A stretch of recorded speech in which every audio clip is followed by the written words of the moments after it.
Hi, and welcome to this live reading from The True Garza, Red Cage Series, Book Number 3 by S. Ann Cole, and this is presented by Itsy Bitsy Book Bits. Chapter 1. What's in that jar? Lonnie. The chime goes off above my head as I enter the liquor store. 5 steps in, I halt when a familiar face emerges from the beer aisle. It's him. The man I spent the last year trying to force out of my head. The man who rocked my mind and body in a way no other man ever had.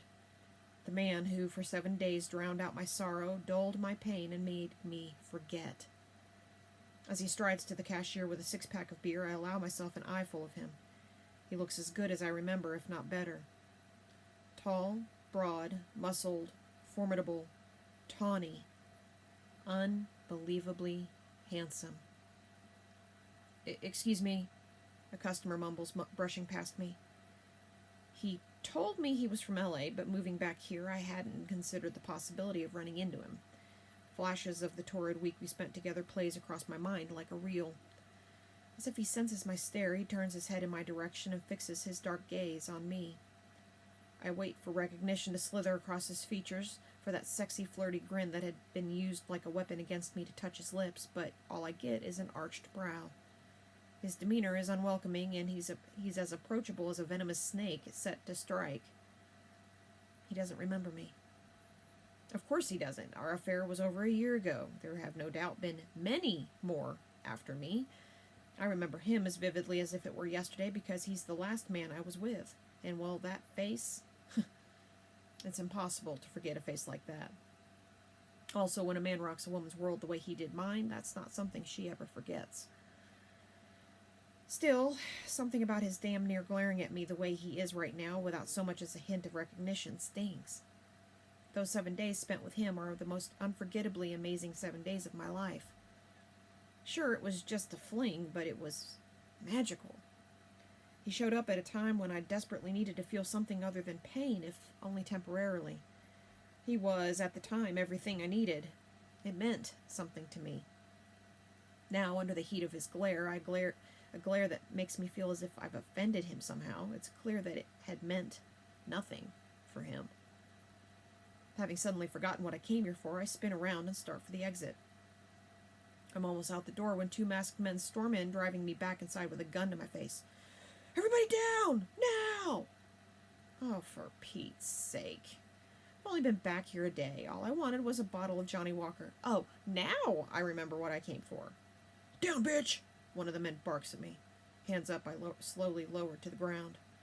Skinny, lanky, shifty blue eyes, smells like corn dog and motor oil, a .38 caliber revolver in his left hand. He breezes past me and advances to the cashier. The second man remains by the door. Stout, under 6 feet, no gun, ballistic switchblade in his right hand. "Everything in the register, now!" the first man shouts at the cashier. I let out a sigh. I really don't have time for this. Glancing toward him from across the room, I watch as he glares at the back of the man's head in a manner that conveys he doesn't appreciate being inconvenienced. He's the only one, aside from the cashier and the 2 robbers, still standing. No matter how much the vandal shouts and waves his gun around, he doesn't budge. He just glares with an air of boredom and impatience. This isn't going to end well, and I don't want to be here for it. I'm tired, in need of some whiskey, and sleep. To get out of here, I'll have to get past the sidekick at the door. So as the cashier frantically works at getting all the cash from the register, and the robber is occupied with threatening anyone who so much as whimpers, I shift a hand to my waist. Not too conspicuous, just enough to draw the sidekick's attention. Once I've got it, I move my leather jacket just a fraction, giving him a peek at my piece.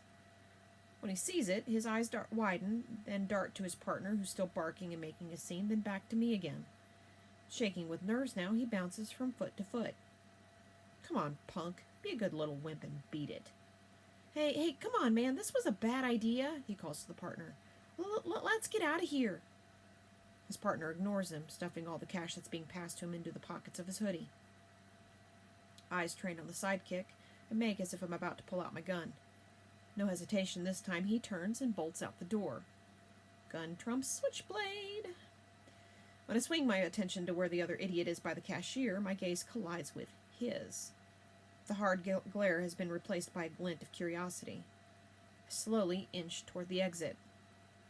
What else you got behind there? The robber barks, oblivious to the fact that his sidekick has left him behind. Give me all of it before I plant a bullet in your skull.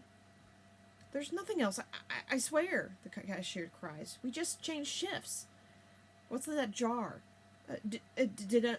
Donations for cancer? Let me have it.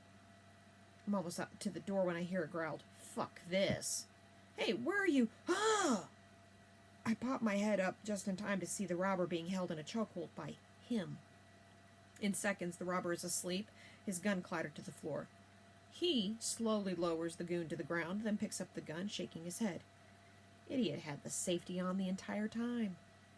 He puts the weapon on the counter, then picks up the discarded six-pack of beer and shoves it toward the cashier. Before you call the cops, ring this up for me, yeah? My wife's waiting for me.